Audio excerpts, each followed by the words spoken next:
Mesdames et messieurs, bonjour et bienvenue sur votre chaîne d'information en temps réel, l'actualité en Afrique et dans le monde en continu.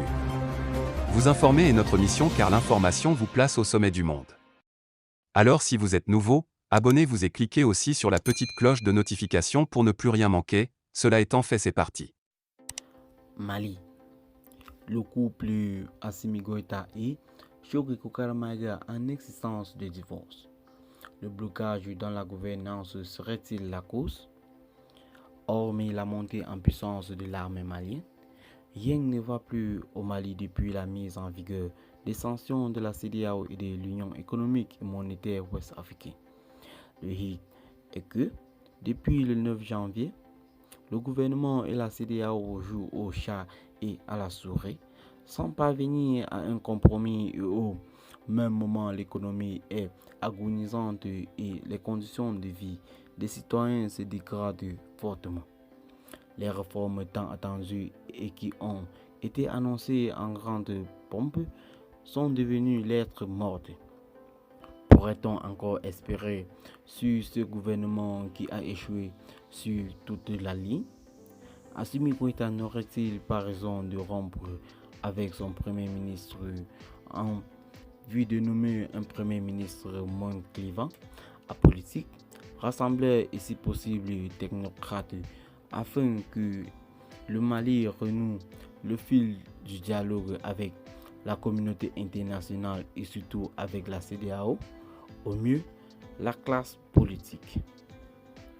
La tradition continue et le pays est presque arrêté.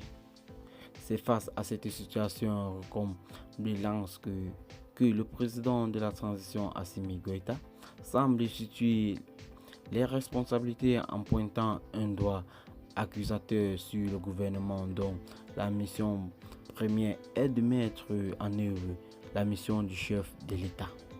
Sauf que, pour le cas précis du Mali, le chef d'État a laissé la main libre à son Premier ministre pour piloter le bateau Mali à bord port.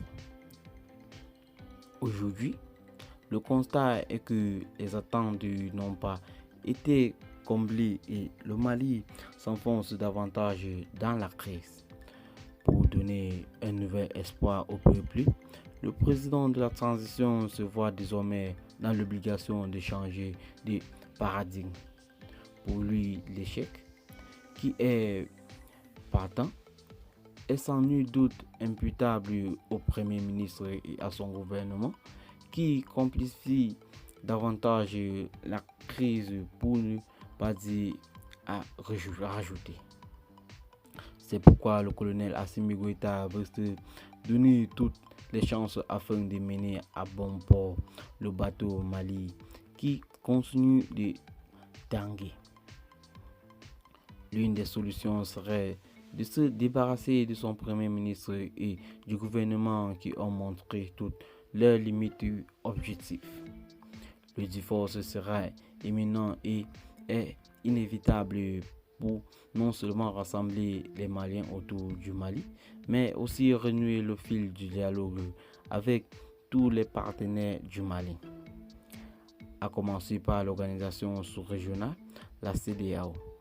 Le blocage auquel on assiste depuis le 9 janvier ne saurait continuer au risque de provoquer d'autres crises plus gravissimes et qui sonneraient probablement le glace du régime de la transition.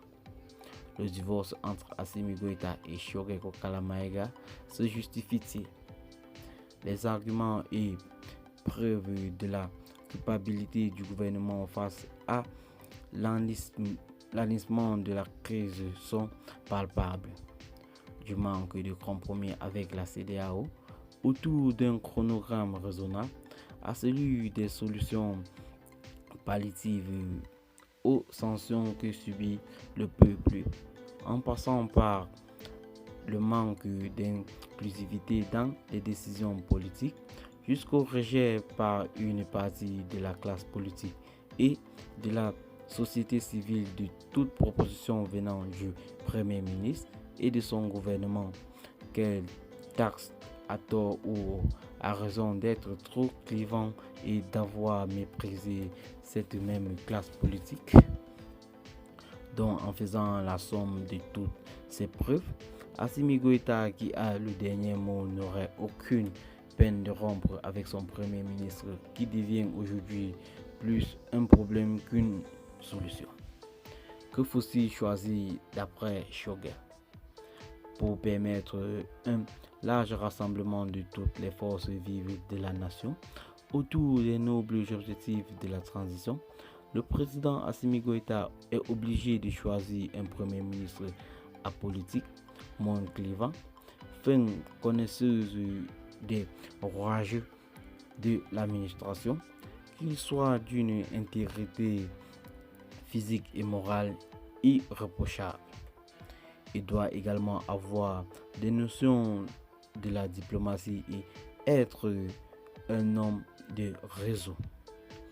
Ce premier ministre aurait pour mission de rassembler toutes les forces vives de la nation et de définir les priorités dans un laps de temps relativement court autant pour nous. Ces priorités doivent s'articuler autour de la sécurité, des réformes institutionnelles et constitutionnelles et une bonne organisation des élections. Eh bien les amis, c'est ici que s'achève cette petite note d'information. Laissez en commentaire ce que vous en pensez. Partagez la vidéo avec vos amis si vous l'avez trouvée intéressante. Bye bye et à plus pour de nouvelles vidéos.